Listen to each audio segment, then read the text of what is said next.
Les saludo en nombre de nuestro Señor Jesucristo. Paz a vosotros, hermanos. Después de haber transcurrido ya una semana, hemos venido, hermanos, revisando nuestras escuelas sabáticas tituladas Sacerdotes de Júbilo, y en ellas hemos venido viendo algunas lecciones muy maravillosas respecto a este trimestre que estamos transcurriendo. En la última lección, hermanos, quiero disculparme de antemano no poder haber compartido con ustedes la lección número 5, pero partiremos de ella haciendo un corto resumen de lo que fue nuestra lección y también pues dando introducción a la lección número 6 que corresponde a la fecha de esta semana. La lección número 5, titulada Sacrificio de Servicio. Aprendimos que debemos de presentarnos en cuerpos, en un sacrificio vivo, santo y agradable a Dios, y que ese sacrificio de servicio o esa ofrenda de servicio, como se puede también denominar, se evidencia más claramente en el amor manifestado entre hermanos y también con la sociedad. Aprendimos que debemos de llevar a su nivel más alto el amor, también el compartir a través del dar, y que eso se convierte en un sacrificio ofrecido, y que también debemos de tomar en cuenta el perdón en nuestras vidas. Ante estos 4 aspectos, el Señor nos dejó una muy detallada y clara ejemplificación en su vida. Él, manifestando su amor al mundo, se dio en rescate por todos, ofreciendo ese sacrificio de servicio, perdonando nuestros pecados, y todo lo hizo por amor a nosotros. Con ello pudimos aprender entonces que la iglesia tiene muchos nombres en el Nuevo Testamento, y en las últimas lecciones que habíamos visto se le fue llamado real sacerdocio y familia de la fe, pero también ahora vimos cómo se le es denominado como sacrificio vivo o sacrificio de servicio. Y entendimos que todos juntos formamos un sacrificio santo, toda la iglesia en comunidad formamos un sacrificio santo cuando ofrecemos libremente nuestro amor incondicional al resto de los hermanos. También aprendimos que sacrificio y servicio son el lenguaje de adoración del sacerdocio y del templo. De esa manera se manifiesta el lenguaje y la adoración a través del sacrificio y del servicio. Aprendimos que el amor es el viento en las velas del ministerio de la reconciliación. Lo que mueve a las velas de este ministerio de la reconciliación, mis amados hermanos, es el amor. Y el mandamiento de amarnos comienza dentro de la familia de la fe, comienza dentro de la iglesia, aprendiéndonos a amarnos a nosotros mismos. Ese es el llamado a ser un sacrificio de servicio o una ofrenda de servicio internamente como familia de nuestro Dios. Y vimos acerca de las implicaciones que conlleva el amor, el cual es sufrido, es benigno, no es jactancioso, no se envanece, no busca lo suyo, no guarda rencor, no se goza de la injusticia, se goza de la verdad, todo lo sufre, todo lo cree, todo lo espera, todo lo soporta. Todos esos aspectos vimos respecto a lo que conlleva ponerlo en sacrificio para nuestro Dios, pero en ofrenda para la iglesia. Y nos dimos cuenta cómo todo esto nos ayuda a conocer realmente la característica que debemos de tener como iglesia. Vimos respecto a este lenguaje sacrificial que es similar a la metáfora perfecta para el amor de Dios en Cristo. Cómo este sacrificio de servicio hace una metáfora manifestando el amor de Dios en Cristo cuando entregó a su único Hijo por amor a nosotros, para darnos salvación y para perdonar nuestros pecados, que sin merecerlo Dios dio su Hijo en sacrificio vivo para perdón de nuestros pecados. Esa metáfora la usamos en esta lección para ejemplificar cómo debemos nosotros dar nuestro amor incondicional en beneficio y ayuda a nuestros hermanos y hermanas de la fe en el Señor. Entonces concluimos agradeciendo a Dios por su amor sacrificial que produce en nuestras vidas y haciéndonos un llamado a ser movidos, a amarnos a nosotros mismos y a los demás.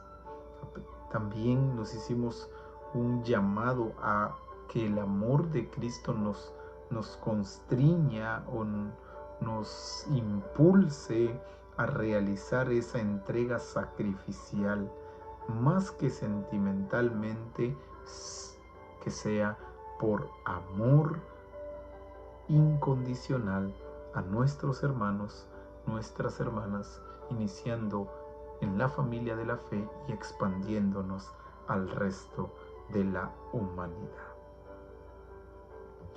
Con ello, con este pequeño resumen, esta pequeña introducción, pasamos entonces a lo que nos ocupará la lección número 6, titulada Pueblo de Paz. Y para esta semana, para esta escuela, vamos a analizar otro nombre que se le da a la iglesia, que es un pueblo de paz. Y un pueblo pues es una familia, es una reunión de personas, o como nosotros más lo denominamos, iglesia.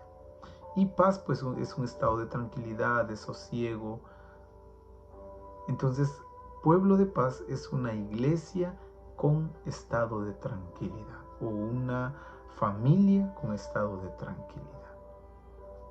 Vamos a tener un texto en el cual vamos a basar nuestro estudio y aparece en Romanos capítulo 14, verso 19, con el cual relatamos de esta forma: así que sigamos lo que contribuye a la paz y a la mutua edificación. El llamado que hace el apóstol Pablo en la carta a los romanos es que sigamos lo que contribuye a la paz. Tenemos un llamado como iglesia, como pueblo de nuestro Dios, y es seguir esa contribución a la paz, seguir todo aquello que fomente la paz en nuestra vida, en la vida de quienes nos rodean. Y no solo la paz queda sola, sino que también conlleva a la mutua edificación. El establecer paz entre nosotros, hermanos, genera que nos edifiquemos todos, tanto quien da la paz como quien la recibe. Eso es ser un pueblo de paz. Tendremos 4 palabras que serán claves en nuestra lección, y es seguir, también es shalom o paz, reino y bendición. Diremos entonces que si nuestro rey es el príncipe de paz, entonces nosotros somos embajadores de paz. ¡Qué implicación tan grande! El saber que nuestro Señor Jesucristo, siendo rey en nuestras vidas, es denominado y llamado como el príncipe de paz. Eso a nosotros entonces nos hace embajadores de la paz, o enviados con la paz a la humanidad. Si Jesús predicó la paz y Él es nuestra paz, tal como aprendimos en el trimestre pasado, entonces el ministerio de la reconciliación es un sacerdocio de pacificación. En el trimestre pasado, hermanos, aprendimos acerca del príncipe de paz, y con él vimos que el Señor es el pacificador, Y no solo porque predicó la paz, sino porque Él la vivió, la experimentó y la compartió con todos. Si Él hizo eso, entonces el ministerio que nosotros tenemos, que es el ministerio de la reconciliación, es un sacerdocio de pacificación. Debe de ser un reino de paz, un reino pacífico.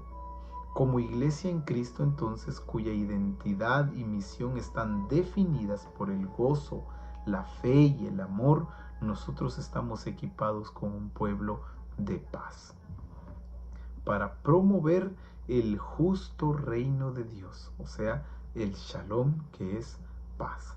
En un mundo de alineación y hostilidad, reunir a la gente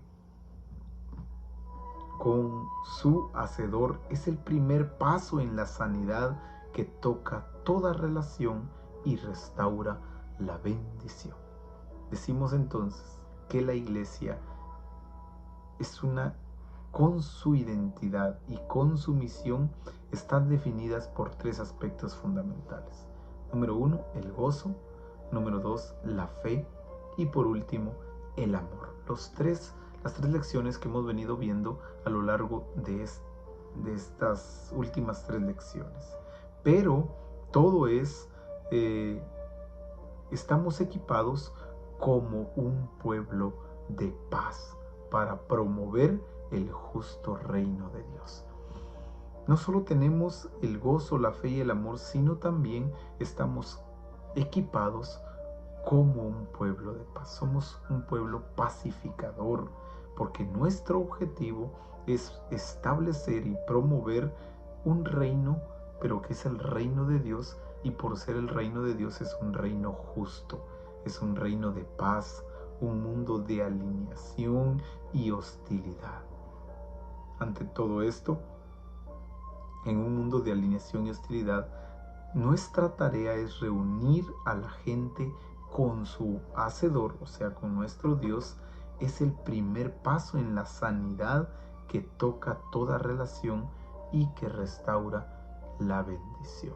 Nuestro llamado entonces es a que las personas se vuelvan en amistad con Dios, se vuelvan en paz con nuestro Dios, y así establecer ese reino pacífico, ese reino de paz en la tierra.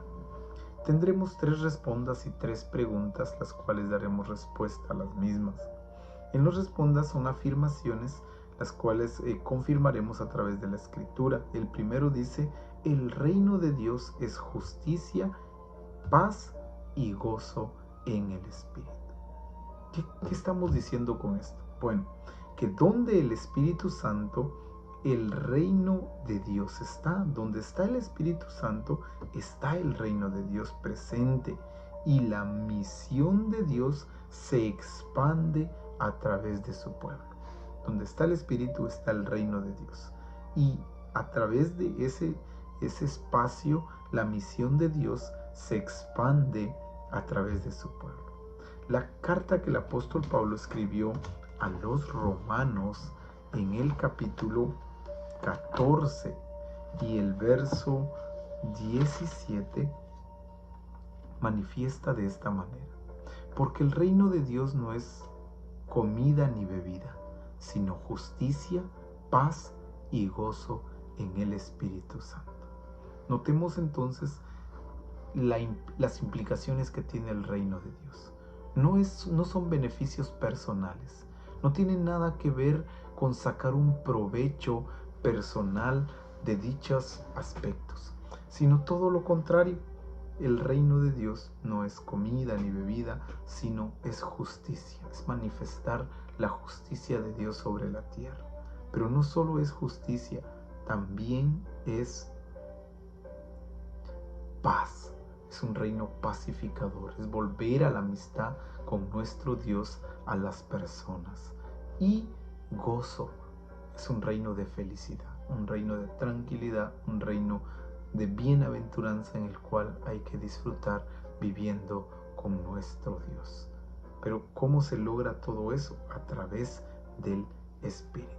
Por eso decimos que donde el Espíritu Santo está, el reino de Dios está presente y la misión de Dios se expande a través de su pueblo. Somos llamados a llevar y establecer este reino pacificador de nuestro Dios.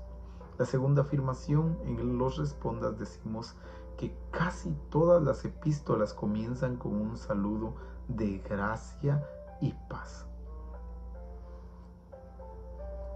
El hecho de que la mayoría de las cartas o las epístolas de los apóstoles comience con un saludo de gracia y paz manifiesta tanto lo que somos, o sea, el ser llamados pacificadores, como el mensaje reconciliador que poseemos, o sea, el mensaje de paz. Somos pacificadores, pero traemos un mensaje de paz. Y eso se manifiesta en casi todas las epístolas. Veremos solo alguna de ellas.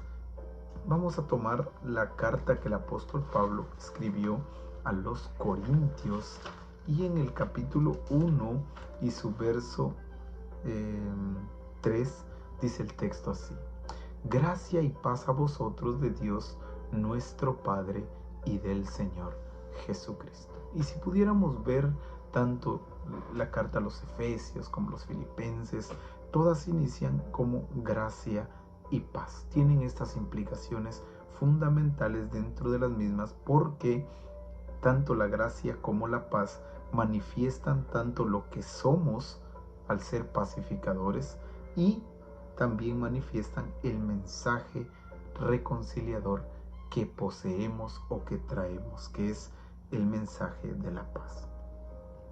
En el tercer responda diremos entonces que la paz no sucede por casualidad. Hacer la paz equivale a buscarla. Este es un aspecto muy fundamental e importante en nuestras vidas. La paz no nace, no se genera por el hecho de que simplemente la desee, la vaya a obtener. No, la paz no sucede por casualidad. No es suerte, no es casualidad el que seamos pacificadores, sino hacer la paz equivale a buscarla. Estamos llamados a vivir en paz con todos. Estamos llamados a buscar la paz. El evangelio de paz no es pasivo, sino activo. El evangelio de la paz no se estanca, no se queda en un solo lugar, sino todo lo contrario, es movible y sobre todo es activo en el mismo. No es terapia, no es una terapia, sino es una conversión. Estamos llamados no a darle terapia a la humanidad, sino a convertirles el corazón, que se vuelvan en amistad con Dios. No es un escape, no es una forma de salida, no es una forma de huir, sino es justicia, es una forma de vida, es una forma de equidad en este mundo tan hostil. El Salmo nos habla respecto a esto en el número 34 y su verso 14. El salmista dice así: apártate del mal y haz el bien. Pero aquí está la recomendación: busca la paz y síguela. Ante esto decimos entonces que la paz no es algo que sucede por casualidad, sino hacer la paz equivale a buscarla. Practicar la paz significa que con anterioridad la buscamos, tal cual el salmista lo dice: busca la paz y sobre todo síguela. Ese es el llamado que tenemos. Una frase importante que debemos de llevarnos en mente, hermanos: si nuestro rey es el príncipe de paz, entonces nosotros somos embajadores de paz. Es el mensaje que traemos y es lo que somos, porque es la autoridad que hemos recibido de parte de nuestro Señor Jesucristo. Si Él es el príncipe de la paz porque la predicó, porque la vivió y porque la compartió, nosotros somos sus representantes o sus embajadores, pero también de un mundo pacificador, de un reino de paz. En las preguntas tenemos tres. La primera dice: defina el reino Shalom o el reino de paz, y su relación con el ministerio de la reconciliación. O sea, vamos a definir tanto el reino de paz establecido y la relación que tiene con el ministerio de la reconciliación. Y qué mejor texto que el que Isaías en el capítulo 9, versos 6 y 7 nos hablan respecto a este reino de paz. Dice el verso 6 y 7: porque un niño nos es nacido, hijo nos es dado, y el principado sobre su hombro, y se llamará su nombre admirable, consejero. Estamos hablando de nuestro Señor Jesucristo, Dios fuerte, Padre eterno, príncipe de paz. Es quien iba a establecer el reino, o el rey que iba a reinar sobre el reino. Verso 7: lo dilatado de su imperio, o sea, el tiempo que va a gobernar, y la paz no tendrán límite sobre el trono de David y sobre su reino, disponiéndolo y confirmándolo en juicio y en justicia desde ahora y para siempre. El celo de Jehová de los ejércitos hará esto. Notemos dos aspectos fundamentales: lo dilatado de su imperio y la paz no tendrán límite. Tanto la extensión de su reino, el tiempo que va a durar, no tiene límite porque es un reino eterno.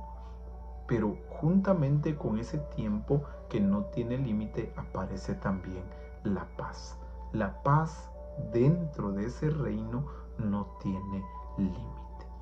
Somos llamados a ser pacificadores en todo tiempo y en todo lugar. Ahora, habiendo definido este reino de paz, ¿cuál es su relación con el ministerio de la reconciliación? El apóstol Pablo, hablando en la carta a los Colosenses, en el capítulo 1, verso 20 y 21, nos dice de esta forma, verso 20 al 22: por medio de él reconciliar consigo todas las cosas, así las que están en la tierra como las que están en el cielo, haciendo la paz mediante la sangre de su cruz. Es la enseñanza del Señor para nosotros y de la manera que encaja la paz en el ministerio de la reconciliación. Ahora el verso 21: y a vosotros también, que eras en otro tiempo extraños, enemigos, ahora os ha reconciliado. El Señor, hermanos, ha hecho la paz entre el ser humano y Dios, y nos está llamando a que también hagamos lo mismo, que seamos un reino de paz en este mundo tan injusto, que manifestemos la justicia de Dios a través de la paz. Verso 22: y en su cuerpo de carne, por medio de la muerte, para presentaros santos y sin mancha e irreprensibles delante de él, aún siendo un sacrificio vivo, como vimos en la lección pasada. Estamos llamados a ser un reino de paz.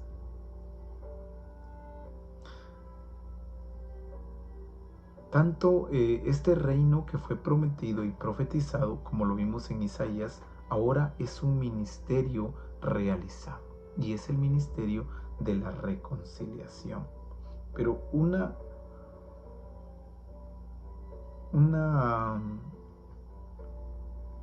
perspectiva o una forma diferente de verlo es la que el Evangelio según Mateo, en el capítulo 5 y el verso 43 al 45 nos menciona. Capítulo 5, verso 9 primero, dice de esta manera: bienaventurados los pacificadores, porque ellos serán llamados hijos de Dios. Y los versos 43 al 45 mencionan diciendo: oísteis que fue dicho, amarás a tu prójimo y aborrecerás a tu enemigo, pero yo os digo, amad a vuestros enemigos, bendecid a los que os maldicen, haced bien a los que os aborrecen y orad por los que os ultrajan. ¿Para qué? Para que seáis hijos de vuestro Padre que está en los cielos, que hace salir su sol sobre malos y buenos y hace llover sobre justos e injustos. Tenemos tres aspectos entonces. En Isaías vimos un reino prometido y profetizado. En Colosenses vimos un ministerio realizado. Y en el Evangelio de Mateo estamos viendo una responsabilidad adquirida. Nosotros hemos adquirido esa responsabilidad para que el ministerio de la reconciliación sea un ministerio realizado. Está en nuestras manos esa responsabilidad que Dios nos ha dejado de establecer un reino pacificador. Pregunta número 2. Discuta y enumere lo que nuestras lecturas bíblicas dicen que hace la paz. Son muchas lecturas bíblicas que tendríamos que leer. Solo sacaremos 6 implicaciones importantes. Número 1, nos hace hijos de Dios. Tal cual lo vimos en el verso 9 del capítulo 5 de Mateo. Bienaventurados los pacificadores, porque ellos serán llamados hijos de Dios. También nos hacen instrumentos de honra. En 2 de Timoteo capítulo 2, verso 21 y 22, dice: así que si alguno se limpia de estas cosas, será instrumento para honra. También nos hace instrumentos de honra. Punto número 3, nos hace útiles al Señor. La lectura que continúa dice, en el verso 21, nos hace instrumentos para honra, santificado y útil al Señor. Y el punto número 4 es que nos hace dispuestos para dar buenas obras, útiles al Señor y dispuesto para toda buena obra. Ese es lo que hace la paz en nuestras vidas. Punto número 5, nos hace herederos de la bendición.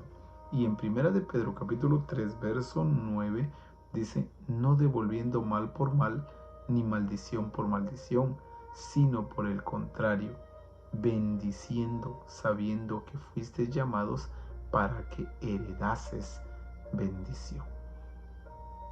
Ser pacificador o vivir en el reino de paz de nuestro Dios nos hace herederos de la bendición. Y por último, un sexto punto, nos hace mansos, humildes y reverentes. En el verso 15 nos dice de esta manera: sino santificad a Dios el Señor en vuestros corazones y estad siempre preparados para presentar defensa con mansedumbre y reverencia ante todo el que os demande razón de la esperanza que hay en vosotros. El ser pacificadores, hermanos, nos hace mansos, nos hace reverentes, humildes delante de Dios. Nos hace hijos de Dios, nos hace instrumentos de honra, nos hace útiles al Señor, nos hace estar dispuestos para toda buena obra, nos hace ser herederos de bendición y nos hace humildes y reverentes y mansos de corazón. Eso es lo que dicen las lecturas que hace la paz en nuestras vidas. Y la última pregunta: ¿de qué manera sigue usted la paz y practica ser pacificador? Tenemos muchos llamados y uno de ellos es Hebreos 12:14. Seguid la paz con todos y la santidad, sin la cual nadie verá al Señor. Esta es una pregunta muy personal. ¿De qué manera sigue usted la paz y practica ser pacificador? Cada uno creo que tiene su respuesta. Lo que puedo añadir es que estamos llamados a vencer el mal con el bien y seguir la paz con todos. Así debemos de practicar la paz, seguir la paz con todos y la santidad. Y la carta que el apóstol Pablo escribió a los romanos en el capítulo 12 y su verso 21 también nos deja un llamado. Dice el verso 21: no seáis vencidos de lo malo, sino vence con el bien el mal. Ese es el llamado que tenemos, a vencer con el bien el mal. De esa manera podemos seguir la paz y practicar ser pacificador. Resumiendo entonces, diríamos que al usar las 4 palabras que son claves en nuestra lección, vamos a decir así: al estar y seguir el reino de Shalom o el reino de paz, acarreamos bendición para el mundo. Al estar en el reino y seguir en el reino de paz que Dios ha traído al mundo, acarreamos esa bendición para todos. En conclusión, diríamos entonces que oremos a Dios por la paz, esa paz que sobrepasa todo entendimiento en Cristo Jesús. Oremos para que seamos un sacerdocio de paz en un mundo desesperado por la reconciliación. Pensemos en las cosas específicas que hacen la paz y sobre todo pongámoslas en práctica.